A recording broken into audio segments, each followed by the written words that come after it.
প্রবাসী ভাইদের কিডনিতে পাথর হয় বেশি।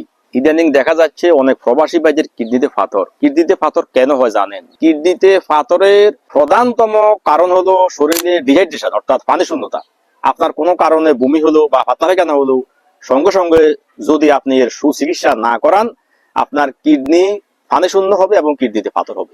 এছাড়া অতিরিক্ত সিগারেটে যে নিকোটিন আছে, নিকোটিনের কারণেও কিডনিতে পাথর হয়। অতিরিক্ত অ্যালকোহলের কারণেও কিডনিতে পাথর হয় এবং পরিমিত পানি পান না করার কারণেও কিডনিতে পাথর হয়। এখন প্রবাসী ভাইরা যারা মরুভূমিতে কাজ করেন অথবা গরম স্থানে কাজ করেন অথবা রান্নাঘরে কাজ করেন, কোনো ফ্যাক্টরিতে কাজ করেন, আপনারা যদি পরিমিত পানি পান না করেন তাহলে আপনার এই কিডনিতে অবশ্য পাথর হবে।